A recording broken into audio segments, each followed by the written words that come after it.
Imaginons un instant le travailleur ultime. On a tous en tête ce cliché de l'employé acharné, celui qui abat le travail de 3 personnes et ne s'arrête jamais. Eh bien, dans ce décryptage, on va s'intéresser à un cas fascinant. Un homme qui surperforme littéralement, mais qui est totalement incapable de conserver un emploi. C'est ce qu'on pourrait appeler le paradoxe des 240 emplois. Alors, plongeons directement dans le vif du sujet pour comprendre ce paradoxe. On va suivre le parcours de Geoffrey. Et le chiffre donne le vertige. Cet homme a cumulé plus de 500 contrats de travail, répartis sur environ 240 entreprises. C'est complètement dingue. La grande question, évidemment, c'est comment un employé avec une telle force de travail peut-il enchaîner les démissions et les fins de contrat aussi précipitamment? Le contraste est vraiment saisissant. Sur le papier, c'est la recrue parfaite. Il pointe toujours avant l'heure, genre à 7h50 pour commencer à 8h tapantes. Il ne prend absolument aucune pause et il double allègrement les quotas de production de la boîte.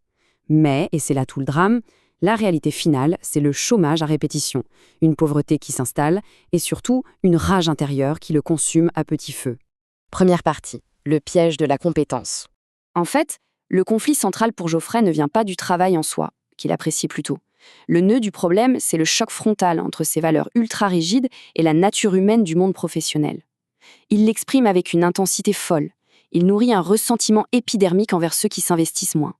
Voir un collègue faire une pause cigarette ou scroller sur son téléphone pendant que lui trime sans relâche, c'est une véritable torture mentale.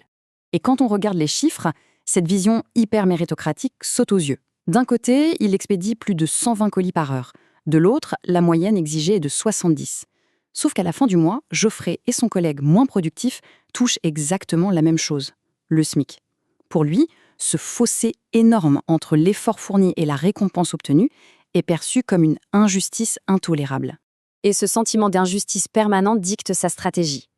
Au lieu d'essayer de trouver un terrain d'entente, il se braque. À chaque fin de contrat, il claque la porte, souvent avec une immense colère. C'est un schéma répétitif qui bloque la moindre perspective de stabilité ou de construction à long terme.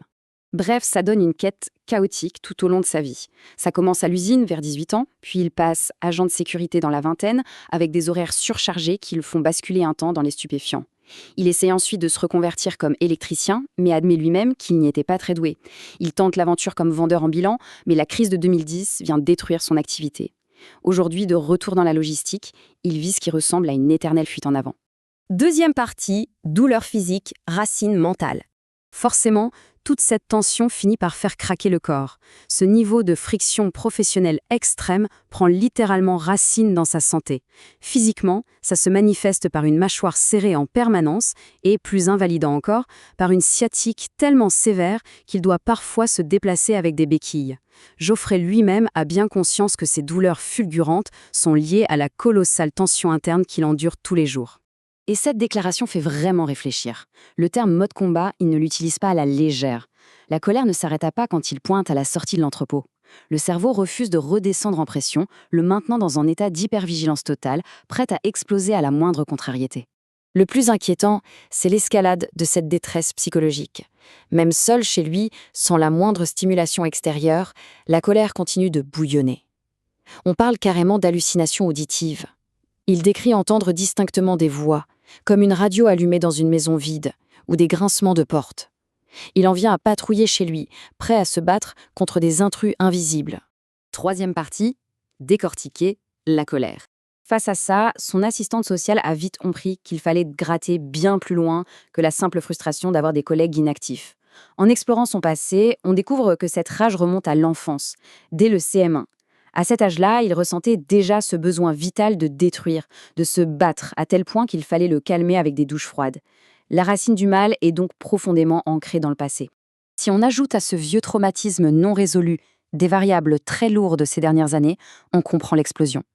Pendant la pandémie, refusant de se faire vacciner, il s'est isolé de manière drastique, perdant son seul mécanisme de soupape, les voyages en Asie ou à Las Vegas. Privé d'échappatoire et frappé par la précarité ou même de simples pannes matérielles, l'effet cocotte-minute s'est intensifié, menant malheureusement à une récente tentative de suicide. Quatrième et dernière partie, le chemin vers la guérison. Heureusement, sa conseillère en insertion a mis en place des interventions concrètes. Pour désamorcer cette colère enfouie qui maintient son cerveau en alerte rouge, Geoffrey a été orienté vers une thérapie spécialisée, l'EMDR. L'idée ici n'est pas juste de mettre un pansement sur les symptômes, mais bien d'aller déprogrammer le traumatisme initial. Une véritable feuille de route globale s'est dessinée. 1. Un travail cognitif immédiat sur sa manière de s'exprimer. 2. Un soutien psychologique profond via un centre de ressources et le MDR. Et 3. Des ateliers structurés pour l'aider à réapprendre en douceur les dynamiques de groupe et la réintégration sociale.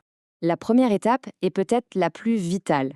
La conseillère a remarqué que Geoffrey auto-alimentait sa propre rage par les mots qu'il utilisait. Parler systématiquement d'esclavagisme ou dire qu'il se fait avoir, ça valide mentalement son statut de victime en guerre. Le tout premier exercice est donc la maîtrise consciente de son vocabulaire pour obliger son esprit à adopter une posture beaucoup plus neutre.